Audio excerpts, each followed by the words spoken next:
Hello, अस्सलाम वालेकुम to everyone. वालेकुम अस्सलाम। वालेकुम सलाम। वालेकुम अस्सलाम। अस्सलाम। कैसे हैं आप वालेकुम सर? अस्सलाम। वालेकुम अस्सलाम सर। हाउ आर यू अल्हम्दुलिल्लाह। वालेकुम सर? सलाम। मेरी आवाज़ आप सबको आ पा रही जी सर जी जी आ रही है आ सर। रही है सर। है? ओके जी। Can you see the yes screen? Screen show हो रही है, regulating health and yes safety. Yes. Yes जी, सर। स्क्रीन शो हो रही है। ओके जी, thank you. So how was your experience in our previous two classes? Very well sir. Medium. Outstanding sir. काफ़ी productive रहे दोनों क्लास जो पिछले थे अल्हम्दुलिल्लाह। वेरी यूजफुल सर, बहुत अच्छा रहा। Thank you so much. Welcome. जो खास तौर पे बिल्कुल फ्रेश और न्यू स्टूडेंट्स हैं, उनकी क्या राय है प्रीवियस टू क्लासेस के बारे में? सर जबरदस्त माशाल्लाह। सर सर अल्हम्दुलिल्लाह, बात तो समझ में आ रही है बिल्कुल। बस अब देखना ये है कि क्या हम डिलीवर कर सकते हैं ये सारी चीज़ें। समझ में तो अल्हम्दुलिल्लाह बिल्कुल आ रही हैं चीज़ें। ओके।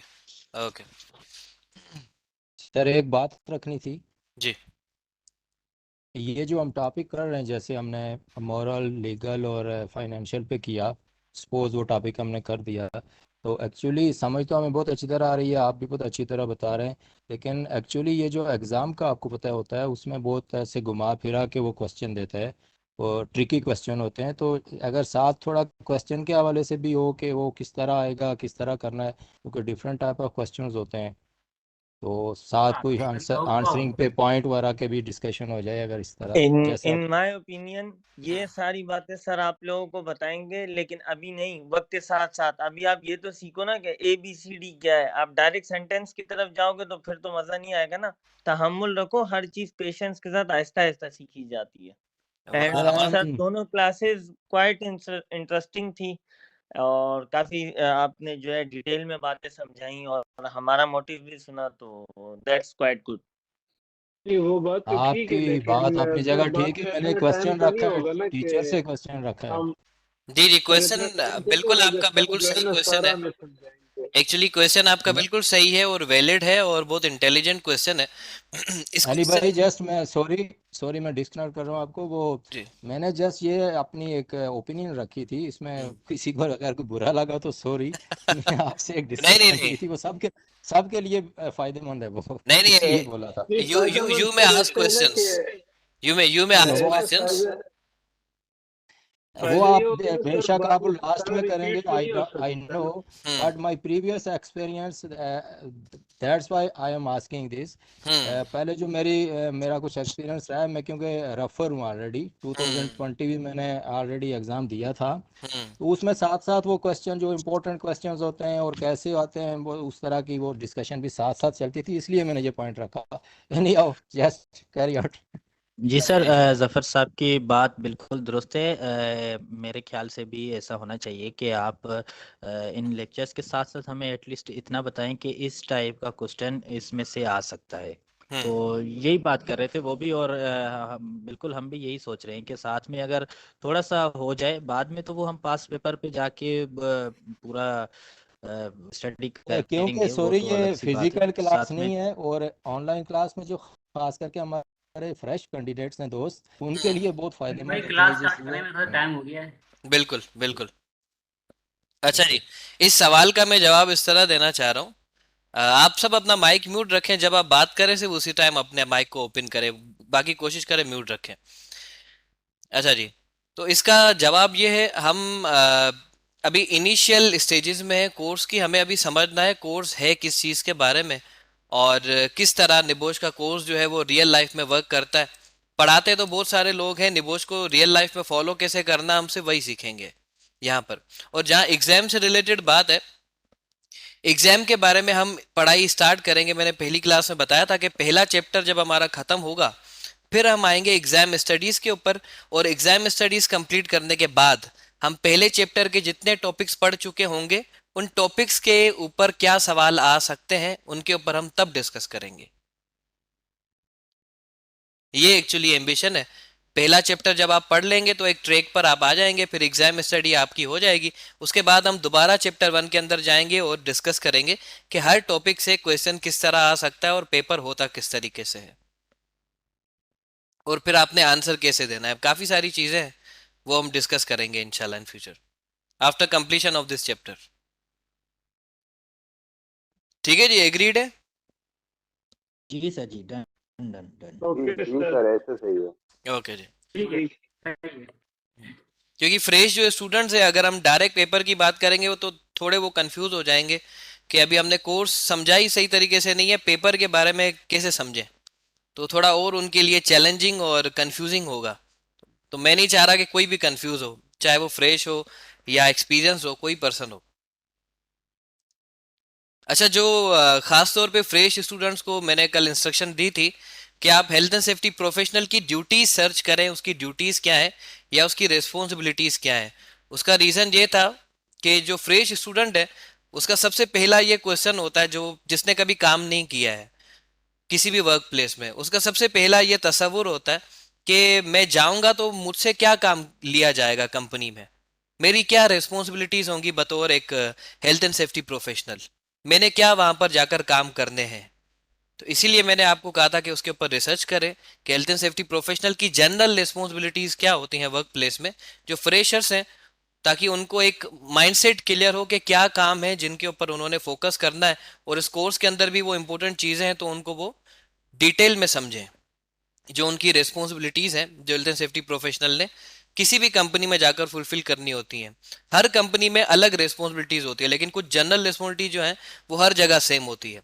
जैसे जनरल रिस्पॉन्सिबिलिटी है हेल्थ एंड सेफ्टी प्रोफेशनल की कि वो हेल्थ एंड सेफ्टी से रिलेटेड एडवाइस करे, हेल्थ एंड सेफ्टी की इंप्रूवमेंट के लिए कंपनी को एडवाइस करे, कंपनी को बताए कि कहाँ पर company health and safety follow कर सकती है, कहाँ पर उनको रिस्क है एक्सीडेंट होने का या किसी जान के खतरे का, कहाँ पर रिस्क को अवॉइड किया जा सकता है, कहाँ पर रिस्क को एलिमिनेट किया जा सकता है, कहाँ पर सेफ कंडीशंस इंश्योर की जा सकती हैं, कहाँ पर किस सेफ्टी के पार्टिकुलर सिस्टम को इफेक्टिव बनाया जा सकता है, कहाँ पर बिहेवियर से डील किया जा सकता है।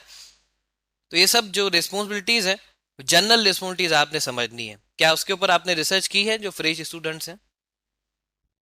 जी सर। Okay, that's good. अगर आपने नहीं रिसर्च की है तो आप आज जरूर रिसर्च कीजिएगा, और आज हम पढ़ भी लेंगे कि क्या रिस्पॉन्सिबिलिटीज है वर्क प्लेस में डिफरेंट मैनेजमेंट टीयर्स की। क्योंकि जिन्होंने कभी वर्क प्लेस में काम नहीं किया है, ऑर्गेनाइजेशन में काम नहीं किया है, उन्होंने एक जनरल चीज हमेशा देखी होगी, वो बिल्कुल सिंपल जो सबसे वर्क स्कोप होता है वो होता है कंस्ट्रक्शन वर्क स्कोप। वो हर किसी ने अपनी लाइफ में कहीं ना कहीं देखा है। हो सकता है उन्होंने हाईली कॉम्प्लेक्स रिफाइनरी का वर्क, या उसके अलावा एविएशन इंडस्ट्री के ग्राउंड ऑपरेशंस, रेलवे इंडस्ट्री के ऑपरेशंस, वो उन्होंने क्रिटिकल ऑपरेशंस या डिटेल में उन चीज़ों को ना जज किया हो, ना देखा हो, उन सिस्टम्स के बारे में उनको ना पता हो। लेकिन कंस्ट्रक्शन एक ऐसा सिंपल वर्क स्कोप है जो हर किसी ने देखा है। तो हम कोशिश करेंगे ज़्यादा एग्जाम्पल्स हम कंस्ट्रक्शन से रिलेटेड रखें, ताकि आपको एक मैनेजमेंट का आइडिया आसानी से हो पाए। Is that clear?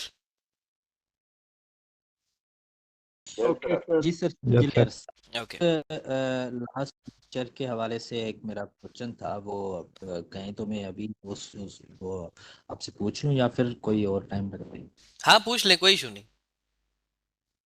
अच्छा सर, आपने जो इंश्योर्ड चीज़ें पढ़ाई थी, इंश्योर्ड कॉस्ट जो थी, वो फायर जो आपने बताया था कि वो इंश्योर्ड होती हैं, ठीक है, और जो अनकाउंटेबल चीज़ें हैं वो इंश्योर्ड नहीं होती, ठीक है। अगर फायर से किसी कंपनी की कोई प्रोडक्ट जो है वो जल जाती है, वो ख़त्म हो जाती है, तो क्या इंश्योरेंस कंपनी जो है वो उस प्रोडक्ट के हवाले से वो पे करेंगी या नहीं? क्योंकि वो एक तो अनकाउंटेबल है, और again at the same time fire जो है वो कवर्ड है इंश्योर्ड में, इंश्योर्ड अच्छा, है। दो किस्म की कॉस्ट होती है, डायरेक्ट कॉस्ट, इनडायरेक्ट कॉस्ट, इसमें और अनइंश्योर्ड एंड इंश्योर्ड कॉस्ट, इनमें फर्क है।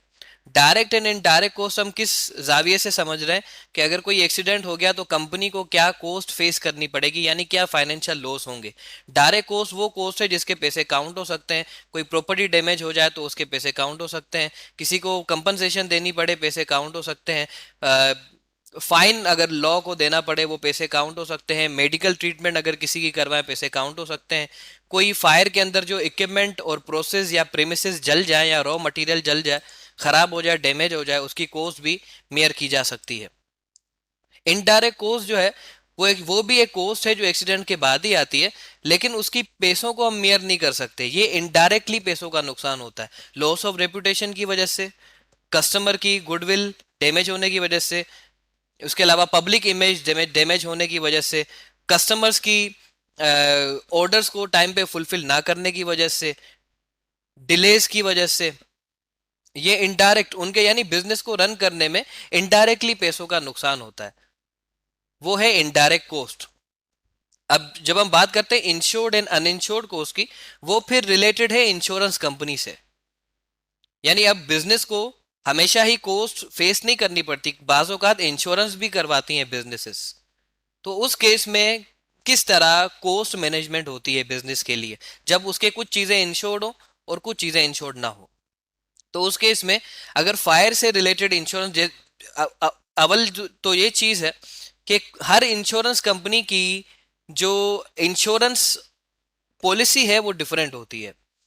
कोई कंपनी सिर्फ हेल्थ इंश्योरेंस करती है, कोई कंपनी हेल्थ के साथ इक्विपमेंट इंश्योरेंस करती है, कोई कंपनी प्रीमिसेस की इंश्योरेंस करती है। तो डिफरेंट इंश्योरेंस पॉलिसीज होती हैं और डिफरेंट आइटम्स या चीजों की इंश्योरेंस होती है। अगर फायर की फॉर सपोज इंश्योरेंस की है किसी कंपनी ने, तो उस कंपनी में अगर फायर से रिलेटेड कोई कॉस्ट आ गई, जैसे कोई इक्विपमेंट जल गया तो वो डायरेक्ट कॉस्ट है, प्रीमिसेस को डैमेज हो गया, प्रीमिसेस को रिपेयर करना या दोबारा कंस्ट्रक्ट करना, उसके भी पैसे काउंट हो सकते हैं, तो वो भी डायरेक्ट कॉस्ट है।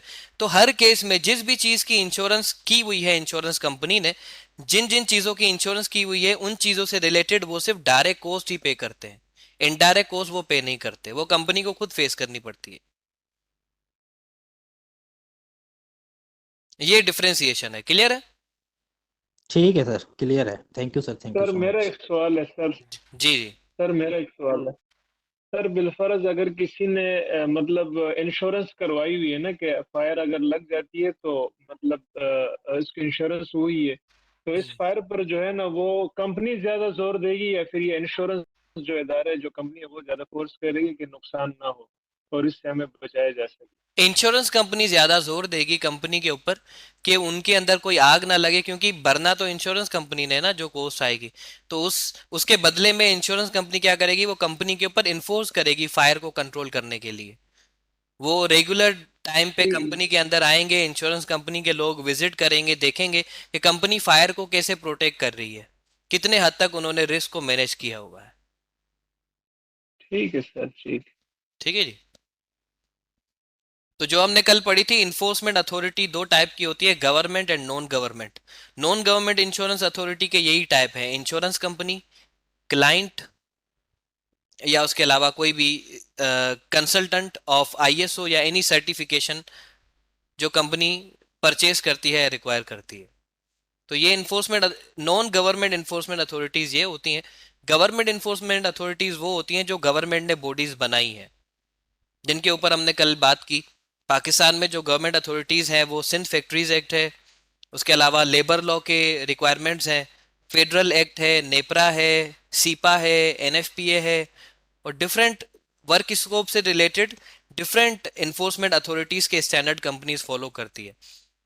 निबोश के एग्जाम में जो सिनेरियो आता है, जो स्टोरी आती है, वो किसी कॉम्प्लेक्स कंपनी की भी आ सकती है। जैसे ऑफशोर कंपनी की आ गई थी, ऑयल एंड गैस प्लेटफॉर्म का सिनेरियो आया था। किसी सिनेरियो में वो एक सिंपल शॉपिंग स्टोर के ऊपर सिनेरियो बनाते हैं, स्टोरी में आता है। कभी एक शूज स्टोर के ऊपर सिनेरियो आ जाता है। यानी हर वो बिजनेस, चाहे वो कितना भी छोटा बिजनेस हो या कितना भी बड़ा बिजनेस हो, in term of number of workers, in term of operations, in term of work scope, in term of area, health and safety हर जगह पर हो सकती है। और हर जगह पर रिक्वायरमेंट होती है। जहां पर भी लोग काम करते हैं वहां पर खतरा होता है, और जहां पर लोग ऑपरेशंस परफॉर्म करते हैं, कोई सर काम मेरा परफॉर्म एक सवाल फिजिकल है काम परफॉर्म करते हैं। जी। सर। सर मेरा एक सवाल है सर, जैसे ये कंस्ट्रक्शन कंपनी पे ना, ये एक तो उनके खुद मतलब सेफ्टी वाले होते हैं, और दूसरे जो नेस्पाक हो गई या दूसरे कोई भी इदारे होते हैं, वो जो चेकिंग कर रहे होते हैं, वो क्या चीज़ होती है सर? क्लाइंट क्लाइंट होते हैं।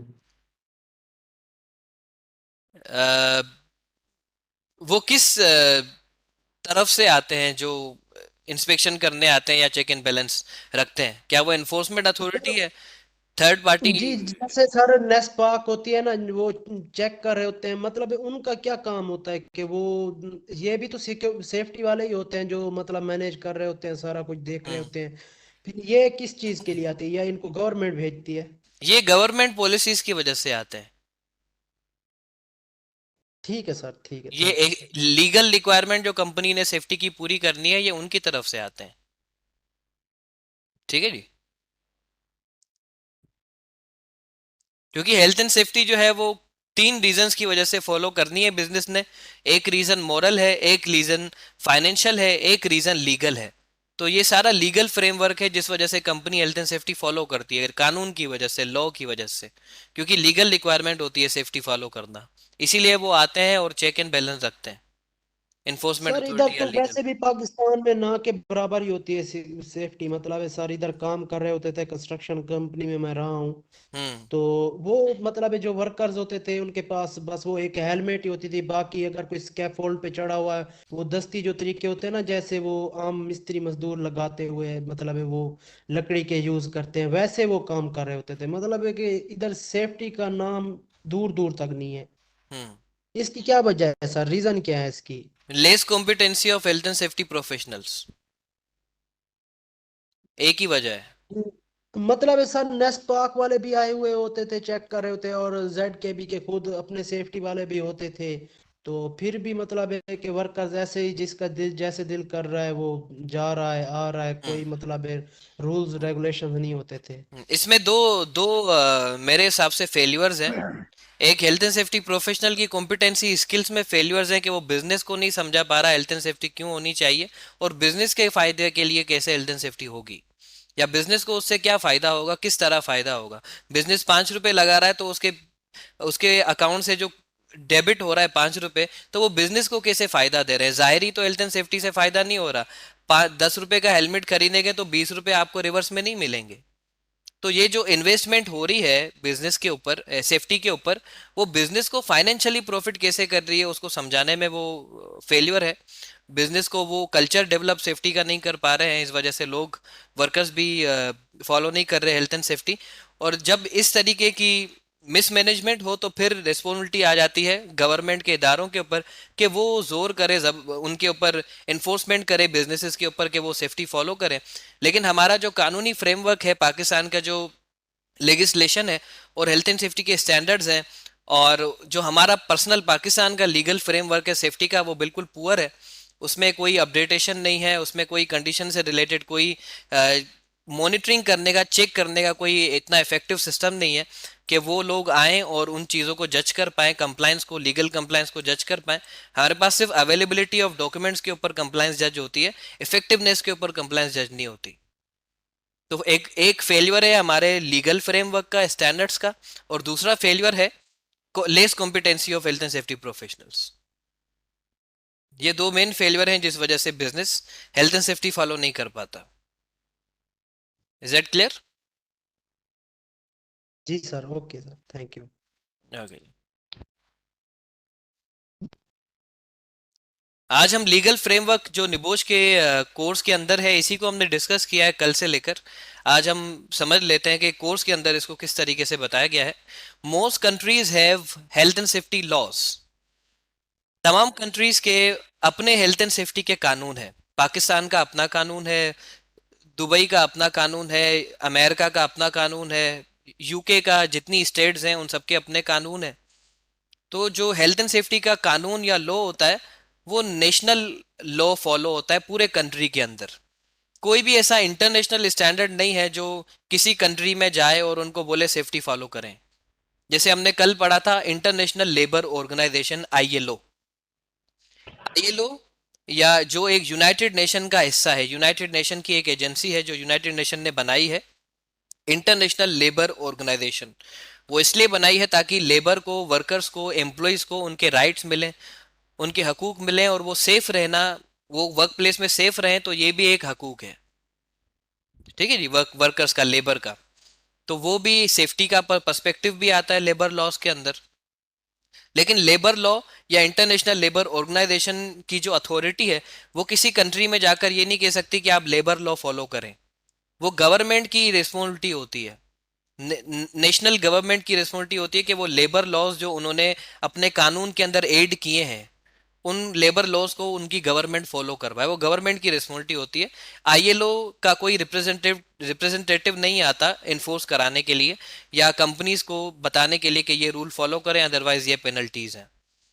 दैट मीन्स कोई भी ग्लोबल या इंटरनेशनल लीगल स्टैंडर्ड नहीं है, ग्लोबली सिर्फ गुड प्रैक्टिस स्टैंडर्ड्स हैं बस। वो चॉइस के ऊपर है, जो फॉलो करे जो ना फॉलो करे। लेकिन जो कंट्री का स्पेसिफिक स्टैंडर्ड होता है, नेशनल स्टैंडर्ड लेगिस्लेशन, वो फॉलो करना सबसे पहली प्रायोरिटी होती है बिजनेस के लिए, जिस कंट्री के अंदर वो मौजूद है। जैसे हमने पाकिस्तान के बारे में तो समझ लिए कि क्या हमारे पास कानूनी स्टैंडर्ड्स हैं, इसी तरह ब्रिटिश के अंदर, यूके के अंदर जो हेल्थ एंड सेफ्टी का लेगिस्लेशन या कानून है, वो है HSW, है health safety at work regulations, short form में HSWA। वो यूके का लीगल सेफ्टी का स्टैंडर्ड है और उनकी इन्फोर्समेंट बॉडी भी बनाई हुई है, अथॉरिटी, जो उसी स्टैंडर्ड को कंपनीज के ऊपर फुलफिल करवाती है। इसी तरह अमेरिका के अंदर अगर हम जाएं तो ओरिगोन जो स्टेट है अमेरिका की, वहां पर डेवलप हुआ ओशा स्टैंडर्ड्स। ओशा जो है वो फुल फॉर्म है उसका occupational health and safety administration America, OSHA. OSHA America का लीगल स्टैंडर्ड है और ओशा बज़ाहिर खुद एक इन्फोर्समेंट अथॉरिटी भी है, इन्फोर्समेंट एजेंसी है जो ओशा के स्टैंडर्ड्स फॉलो करवाती है। इसी तरह हमारे पास हेल्थ एंड सेफ्टी की कोई स्पेसिफिक एजेंसी नहीं है, कोई अलग से ऐसा इदारा नहीं है। इस तरह हमारे पास कोई अलग से ऐसा इदारा नहीं है हेल्थ एंड सेफ्टी का जो सिर्फ हेल्थ एंड सेफ्टी के लिए पार्टिकुलर काम करता हो। हमारे पास जनरल इदारे हैं जिनका health and safety one of the scope है या पार्ट है। तो उस केस में हम हेल्थ एंड सेफ्टी में बाकी दुनिया से बहुत पीछे हैं, खासतौर पे कानूनी फ्रेमवर्क में। इंटरनेशनल लेबर ऑर्गेनाइजेशन, इसको हम कहते हैं कि ये फ्रेमवर्क है लीगल स्टैंडर्ड्स का, क्योंकि हेल्थ एंड सेफ्टी जब कानूनी स्टैंडर्ड नहीं थी, यानी जब हेल्थ एंड सेफ्टी एक लीगल स्टैंडर्ड नहीं थी, बिफोर 90s, 19वीं सदी जो है उससे पहले health and safety was not a legal requirement. तो जब लीगल रिक्वायरमेंट नहीं थी फिर भी businesses health and safety follow करते थे, तब उनके पास सिर्फ दो रीजन थे हेल्थ एंड सेफ्टी फॉलो करने के, एक था मॉरल, दूसरा था फाइनेंशियल। फिर जब हेल्थ एंड सेफ्टी कानूनी स्टैंडर्ड बनी तो अब तीसरा रीजन भी जुड़ गया कि health and safety by law भी फुलफिल करनी है, उसके अपने कानूनी स्टैंडर्ड्स भी होते हैं जिनको कंपनी ने फुलफिल करना होता है। तो उसके लिए इंटरनेशनल लेबर ऑर्गेनाइजेशन, जिसे हम आईएलओ कहते हैं, और हर कंट्री के अंदर आईएलओ फॉलो होता है, जिसको हम कहते हैं लेबर लॉज, आईएलओ। आईएलओ की, अब आईएलओ का क्या तरीकेकार है, हर कंट्री आईएलओ के स्टैंडर्ड्स को कैसे पूरा करती है। पहली बात तो ये कि आईएलओ एक एजेंसी है, इंटरनेशनल एजेंसी, जिसकी तमाम कंट्रीज मेंबर हैं। तमाम कंट्रीज आईएलओ के मेंबर हैं, तो उस हिसाब से तमाम कंट्रीज को आईएलओ के स्टैंडर्ड्स भी पूरे करने हैं, और आईएलओ ने सेफ्टी के स्टैंडर्ड भी बनाया है। ILO convention 155 occupational health and safety, जो हमने सेकंड क्लास में समझा था। तो तमाम कंट्रीज जो हैं उनको फ्री विल है कि ये तमाम आईएलओ के स्टैंडर्ड्स हैं, convention 155, convention 170, convention 164, convention 160, 67, different safety की जनरल और स्पेसिफिक कन्वेंशंस हैं। तो आईएलओ ने तमाम कंट्री मेंबर्स को, जितनी भी कंट्रीज हैं, south Asian countries, African, European, American, उन सबको आईएलओ ने कहा है कि आपकी चॉइस के ऊपर है, आप जो स्टैंडर्ड आईएलओ का, लेबर लॉ का चाहें वो अपने कानून में ऐड कर सकते हैं। यानी अब कंट्रीज के ऊपर, मुल्कों के ऊपर ये चॉइस है कि वो आईएलओ का कौन सा स्टैंडर्ड फॉलो करें। तो हर मुल्क के अंदर डिफरेंट आईएलओ के स्टैंडर्ड्स हैं। हमारे पास माशाल्लाह 100 साल पुराने स्टैंडर्ड्स हैं occupational accidents and occupational disease के। जो लेबर लॉज हमारे पास सेफ्टी के फॉलो होते हैं, occupational accidents and occupational disease 1924 and 1927। तो हमारे पास वो फॉलो हो रहे हैं और उनको फॉलो भी गवर्नमेंट करवा रही है और उनके ऊपर इन्फोर्समेंट भी गवर्नमेंट ही खुद करती है। हमारे पास पाकिस्तान में आईएलओ की हेडक्वार्टर भी है, ब्रांच भी है लाहौर के अंदर, सॉरी इस्लामाबाद के अंदर। तो वो करते हैं, देखते हैं कि लेबर लॉ के स्टैंडर्ड जो पाकिस्तान ने अप्रूव किए हैं वो फॉलो हो रहे हैं या नहीं। वो भी पाकिस्तान के अपने ही लोग हैं, गवर्नमेंट ने ही उनको अथॉरिटीज दी हैं। ठीक, तो आईएलओ किस तरह वर्क करता है? आईएलओ ने किया 1981 में पहली बार स्पेसिफिकली सेफ्टी के ऊपर उन्होंने सर्वे किया, जिसको हमने कल पहली क्लास में पढ़ा था, सेफ वर्क प्रोग्राम, जिसमें हमने समझा कि आईएलओ ने पता किया कि कितने पूरी दुनिया में एक साल में एक्सीडेंट्स हो रहे हैं, कितनी डिजीज हो रही हैं, कितनी फेटेलिटीज हो रही हैं, और उससे पूरी दुनिया के 4% जीडीपी रिड्यूस हो रहा है। 4% जैसे उस साल का है, उसके बाद फिर कोविड के अंदर बहुत ज्यादा जीडीपी लॉस हुआ पूरी दुनिया का। तो हर साल वेरिएशन है जीडीपी में। सो आईएलओ ने देखा कि जब पूरी दुनिया का इशू है, क्योंकि ये पूरी दुनिया का कंबाइन इशू देखते हैं, ये सिर्फ एक कंट्री के अंदर सुधार नहीं देखना चाह रहे। इंटरनेशनल लेबर ऑर्गेनाइजेशन या यूनाइटेड नेशन का मकसद है पूरी दुनिया में इम्प्रूवमेंट लाना। तो उन्होंने पूरी दुनिया का सर्वे किया, सेफ्टी एक्सीडेंट्स देखे, इल हेल्थ देखी पूरी दुनिया में कितनी हुई। फिर उन्होंने सेफ्टी के स्टैंडर्ड्स बनाए तमाम कंट्रीज के लिए कि आप हर मेंबर को कहा कि आप अपनी कंट्री में इस जो आपको पसंद आ रहा है आईएलओ का स्टैंडर्ड्स, वो आप इन्फोर्स करें अपनी कंट्री में। उन्होंने जो सबने मिलके आईएलओ का स्टैंडर्ड बनाया था सेफ्टी का, वो था आईएलओ कन्वेंशन 155। वो सेफ्टी की सबसे पहली कन्वेंशन थी, आईएलओ कन्वेंशन 155। कन्वेंशन का मतलब होता है मीटिंग, इजलास या कॉन्फ्रेंस। तो जो 155 155 कॉन्फ्रेंस थी, कन्वेंशन थी, उसमें उन्होंने हेल्थ एंड सेफ्टी के ऊपर पॉलिसीज एंड स्टैंडर्ड्स बनाए और उसका नाम उन्होंने रखा है स्टैंडर्ड का ILO convention 155 occupational health and safety.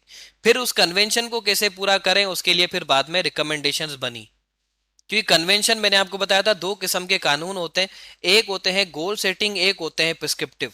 Goal setting standard सिर्फ बता देता है कि आपने वर्कर को सेफ रखना है, पीपीज देनी है, वर्क एनवायरनमेंट को साफ रखना है, सेफ रखना है। कैसे करना है उसकी एप्लीकेशन नहीं होती है गोल सेटिंग स्टैंडर्ड में, तो वो हर कंट्री के पास अपनी चॉइस होती है। तो हर किसी ने फिर बाद में रिकमेंडेशन आईएलओ ने बैठ के सब लोगों ने मिलके बनाई, और रिकमेंडेशन एक्चुअली उसकी एप्लीकेशन है।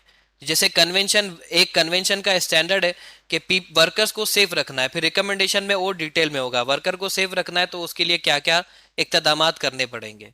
फिर कन्वेंशन के अंदर दूसरा स्टैंडर्ड होगा कि वर्कर्स को पीपीज देनी है, फिर रिकमेंडेशन बताएंगी पीपीज किस टाइप की देनी है, किस किस को देनी है, किन कंडीशंस में देनी है।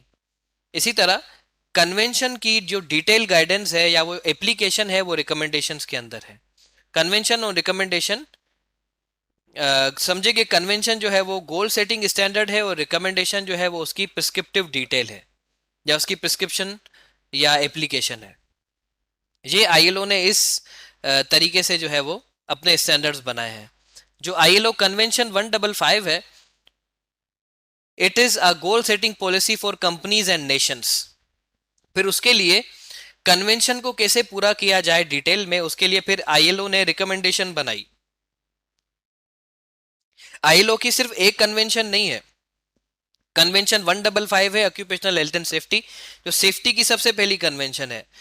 फिर उसके बाद स्पेसिफिक कन्वेंशंस भी हैं सेफ्टी की, जैसे कन्वेंशन 167 वो है कंस्ट्रक्शन सेफ्टी की कन्वेंशन, कन्वेंशन 170 वो है इलेक्ट्रिकल सेफ्टी की कन्वेंशन। तो फिर स्पेसिफिक स्कोप की कन्वेंशन भी इन्होंने बनाई है, लेकिन जो जनरल स्कोप की कन्वेंशन है या जो जनरल सेफ्टी की कन्वेंशन है वो है कन्वेंशन 155, जिसमें जनरली हेल्थ एंड सेफ्टी को हर नज़रिए से मैंडेटरी करार दिया है। फिर कन्वेंशन 155 के बाद जब उसकी डिटेल बनी, रिकमेंडेशन बनी, तो याद रखे हर कन्वेंशन की रिकमेंडेशन होती है। कन्वेंशन का नंबर होता है तो रिकमेंडेशन का भी नंबर होता है। नंबर इसलिए दिया जाता है ताकि रिलेट कर पाए कि कौन सी कन्वेंशन की रिकमेंडेशन कौन सी है। ये सिर्फ रिकॉर्ड कीपिंग पर्पस के लिए या आइडेंटिफाई बाद में करने के लिए कन्वेंशंस को नंबर दिए जाते हैं। ताकि याद रखा जाए कन्वेंशन किस टॉपिक के ऊपर हुई थी, एजेंडा क्या था, और उसकी रिकमेंडेशन जो थी वो किस नंबर से हमने बनाई थी। तो इसलिए कन्वेंशन 155 की जो रिकमेंडेशन है वो है रिकमेंडेशन 164, 164। ये रिकमेंडेशन किसकी है? कन्वेंशन 155 की। ये डिटेल में बताती है supplements 155 and give more guidance on how to comply with its policies. यानी कन्वेंशंस एंड रिकमेंडेशंस। आपको गूगल पे कन्वेंशन 155 के तमाम आर्टिकल्स भी मिल जाएंगे, रिकमेंडेशन 164 के भी तमाम आर्टिकल्स मिल जाएंगे। जब आप कन्वेंशन 155 ओपन करेंगे तो आपको गोल सेटिंग स्टैंडर्ड्स नजर आएंगे। फिर उसके बाद जब आप रिकमेंडेशन 164 ओपन करेंगे तो कन्वेंशन 155 वाले ही स्टैंडर्ड आपको इसके अंदर मिलेंगे, लेकिन वो थोड़े ज्यादा डिटेल में उनकी एप्लीकेशन भी बताई हुई होगी। ये सिर्फ लेबर लॉ के स्टैंडर्ड्स के अंदर ऐसा है। अब इससे पहले क्या था, 2022 से पहले कन्वेंशन 155 जो थी वो थी ऑप्शनल। कोई भी कंट्री इसको फॉलो करे या ना करे उसकी चॉइस के ऊपर है। उसके बाद फिर 2022 में, कोविड के बाद 2022 में हेल्थ एंड सेफ्टी के ऊपर दोबारा कन्वेंशन हुई। अभी अभी की रिसेंटली की बात है, इसी साल की। उस कन्वेंशन का नंबर था कन्वेंशन 110, 110। उस कन्वेंशन में ये कहा गया, अब लेबर लॉ के क्या होते हैं, कुछ ऐसे स्टैंडर्ड्स हैं जिनको हम कहते हैं फंडामेंटल स्टैंडर्ड्स या फंडामेंटल रिक्वायरमेंट्स, जो हर कंट्री ने पूरे करने हैं। इसीलिए वो आईएलओ की मेंबर है, या आईएलओ की मेंबरशिप को कंटिन्यू करने के लिए उन्होंने ये मैंडेटरी स्टैंडर्ड या फंडामेंटल स्टैंडर्ड जो है वो पूरे करने हैं। सेफ्टी पहले फंडामेंटल स्टैंडर्ड नहीं था, ऑप्शनल स्टैंडर्ड था। कोई कंट्री फॉलो करे आईएलओ के स्टैंडर्ड्स ना करे उसकी मर्जी है। 2022 में जब कन्वेंशन हुई, 110वीं कन्वेंशन, 110 कन्वेंशन, उसमें ये बताया गया कि हेल्थ एंड सेफ्टी भी अब फंडामेंटल राइट है पूरी दुनिया के लिए। पहले ऑप्शनल थी, अब ऑप्शनल नहीं है, अब फंडामेंटल राइट है। और उस फंडामेंटल राइट को पूरा करने के लिए हर कंट्री को कन्वेंशन 155 को अप्लाई करना पड़ेगा अपने कानून के अंदर। कन्वेंशन 155 स्टैंडर्ड की ये अहमियत है कि इसको आप फ्यूचर में जाकर देखेंगे भी, फॉलो भी करेंगे, इसके ऊपर काम भी करेंगे, चाहे आप दुनिया में कहीं भी काम कर रहे हो। तो ये स्टैंडर्ड, इसको समझना, इसकी एप्लीकेशन को समझना, किस तरह ये वर्क करता है, किस तरह रिकमेंडेशन इसके डिटेल में बताती हैं, ये आपको बाद में भी काम आएगा। यहां तक क्लियर है? Yes sir. जी सर। ओके जी सर जी। सर यहाँ तक क्लियर। ओके। अब कन्वेंशंस और रिकमेंडेशंस के अंदर फिर आर्टिकल्स हैं। आर्टिकल्स सर एक किस? सवाल, जी सर ये हमें याद रखना जरूरी है या कोई इतना वो नहीं है? देखिए, आप कन्वेंशन या रिकमेंडेशंस? आप सिर्फ कोड का नाम याद रखें, स्टैंडर्ड उसके अंदर आप देख भी सकते हैं। सही। आप सिर्फ स्टैंडर्ड के नाम याद रखें, स्टैंडर्ड में क्या लिखा हुआ है वो आप कभी हिफ्ज नहीं कर सकते। वो हमेशा अपडेट भी होता रहता है और आपने हमेशा ही उसको, उसका रेफरेंस लेना पड़ता है। ठीक हो गया सर। ओके जी। अब कन्वेंशंस के अंदर आर्टिकल्स हैं। आर्टिकल्स यानी डिफरेंट टॉपिक्स। जैसे कन्वेंशन 155 के अंदर आर्टिकल 16 बताता है एम्प्लॉयर की रिस्पॉन्सिबिलिटी सेफ्टी की क्या है। एम्प्लॉयर यानी company owner, employer EMPLOYER, employer यानी company owner, employee EMPLOYEE, employee यानी कंपनी वर्कर। एम्प्लॉई कोई भी हो सकता है, क्लीनर भी एम्प्लॉई है, सुपरवाइजर भी एम्प्लॉई है, हेल्थ एंड सेफ्टी ऑफिसर भी एम्प्लॉई है, डायरेक्टर भी एम्प्लॉई है, मैनेजर भी एम्प्लॉई है। और अगर सीईओ यानी कंपनी का चीफ एग्जीक्यूटिव ऑफिसर, उसको भी अगर उन्होंने कंपनी ओनर ने हायर किया है कंपनी रन करने के लिए, तो वो भी एम्प्लॉय है। लाजमी नहीं कि हर केस में कंपनी का जो सीईओ है या एमडी है वो ही कंपनी का ओनर है, वो हर केस में लाजमी नहीं है। लेकिन बीइंग अ एम्प्लॉयर, अगर उसके पास रेस्पॉन्सिबिलिटी एज अ सीईओ है या मैनेजिंग डायरेक्टर है तो उसके ऊपर ये अप्लाई होती हैं पॉलिसीज। फिर उसके बाद आर्टिकल 19 कन्वेंशन 155। आर्टिकल 19 है वर्कर की सेफ्टी रिस्पॉन्सिबिलिटीज क्या है, जितने भी एम्प्लॉइज हैं उनकी सेफ्टी की क्या जिम्मेदारियां हैं और उनके हकूक क्या हैं सेफ्टी से रिलेटेड। इसी तरह अलग अलग आर्टिकल्स अलग अलग टॉपिक्स के ऊपर बताता है कि सेफ्टी की क्या रिक्वायरमेंट्स हैं, अलग अलग लोगों के लिए, अलग अलग प्लेसेस के लिए अलग अलग रिक्वायरमेंट्स किस तरह पूरी करनी है, फिर वो अलग अलग आर्टिकल्स हैं। कन्वेंशन 155 में और रिकमेंडेशन 164 में भी आर्टिकल्स ही हैं। इसके अंदर भी 155 वाले ही आर्टिकल्स हैं, लेकिन डिटेल में फिर उनकी एप्लीकेशन बताई हुई है। तो इस तरह आर्टिकल 16 ऑफ कन्वेंशन 155 बताता है कि एम्प्लॉयर की क्या रिस्पॉन्सिबिलिटीज हैं। यहाँ पर इस कन्वेंशन 155 के आर्टिकल 16 में सिर्फ 3 एम्प्लॉयर की सेफ्टी रिस्पॉन्सिबिलिटीज बताई हुई हैं। पहली रिस्पॉन्सिबिलिटी है कि एम्प्लॉयर इंश्योर करे कि उसकी वर्क प्लेस, उसकी जो मशीनरी वो इस्तेमाल हो रही है वर्क प्लेस में, जो वर्क इक्विपमेंट इस्तेमाल हो रहे हैं, जो वर्किंग प्रोसेसेस फॉलो करके वर्कर्स काम कर रहे हैं, ये सब चीज़ें सेफ हों, उनका वर्कर की हेल्थ के ऊपर कोई रिस्क ना हो। पहली रिस्पॉन्सिबिलिटी है एम्प्लॉयर की। अब ये सब चीज़ें कैसे करनी है वो यहाँ पर आपको नहीं नजर आ रहा है। वर्क प्लेस को कैसे सेफ रखना है, मशीन को कैसे सेफ रखना है, इक्विपमेंट को कैसे सेफ रखना है, प्रोसेस को कैसे सेफ रखना है, यहाँ पर सिर्फ गोल बता दिया है, एक चीज रिस्पॉन्सिबिलिटी बता दी है, पूरी कैसे करनी है उसके बारे में नहीं बताया हुआ। ठीक है जी, इसी को हम कहते हैं गोल सेटिंग स्टैंडर्ड। उसके बाद है इंश्योर दैट, दूसरी रिस्पॉन्सिबिलिटी है एम्प्लॉयर की, कंपनी ओनर की, कि वो वर्कर को केमिकल, फिजिकल, बायोलॉजिकल सब्सटेंसेस से, एजेंट से प्रोटेक्ट करे जो उनकी हेल्थ के लिए या सेफ्टी के लिए नुकसानकार हो सकते हैं। केमिकल हेजर्ड्स, फिजिकल हेजर्ड्स, बायोलॉजिकल हेजर्ड्स, 3 हेजर्ड्स यहाँ पर कवर हो गए एक ही रिस्पॉन्सिबिलिटी में। उसके बाद provide adequate protective clothing and equipment to prevent risk of accidents और एडवर्स हेल्थ इफेक्ट्स। तीसरी एम्प्लॉयर की रिस्पॉन्सिबिलिटी है कि वो वर्कर्स को, अपने एम्प्लॉयज को पर्सनल प्रोटेक्टिव इक्विपमेंट प्रोवाइड करे ताकि वो हेल्थ इफेक्ट से, एक्सीडेंट से बच पाएं। पर्सनल प्रोटेक्टिव इक्विपमेंट क्या होते हैं जो वर्कर्स वियर करते हैं? Helmet, safety shoes, safety harness. Personal protective equipment general भी होते हैं, स्पेसिफिक भी होते हैं, अलग अलग एक्टिविटीज में अलग अलग भी इस्तेमाल होते हैं। तो यहाँ पर सिर्फ गोल बता दिए हैं एम्प्लॉयर के क्या रिस्पॉन्सिबिलिटीज हैं। Article 16 convention 155। अब हमने ये समझा था कि रिकमेंडेशन कन्वेंशन के आर्टिकल्स को और डिटेल में बताती है, उसके एप्लीकेशन के बारे में बताती है। तो इसी तरह आर्टिकल 10 ऑफ रिकमेंडेशन 164, इसका मतलब ये है कि कन्वेंशन का जो आर्टिकल 16 है उसकी अगर आपने एप्लीकेशन देखनी है तो फिर आपको रिकमेंडेशन का आर्टिकल 10 देखना पड़ेगा, क्योंकि आर्टिकल 10 भी एम्प्लॉयर रिस्पॉन्सिबिलिटीज के ऊपर है। अब क्या होता है, लाजमी नहीं है कि कन्वेंशन के अंदर जो नंबर है आर्टिकल का, रिकमेंडेशन के अंदर भी सेम नंबर हो। आपने सिर्फ हेडिंग्स देखनी है आर्टिकल्स की। कन्वेंशन के अंदर आर्टिकल की हेडिंग है एम्प्लॉयर रिस्पॉन्सिबिलिटी, फिर रिकमेंडेशन के अंदर जाएंगे, देखेंगे आर्टिकल की हेडिंग है एम्प्लॉयर रिस्पॉन्सिबिलिटी, नंबर कोई भी दोनों का हो सकता है, तो आप समझ जाइएगा कि ये सेम आर्टिकल्स हैं। कन्वेंशन का आर्टिकल, हेडिंग से आप उनको पहचानेंगे।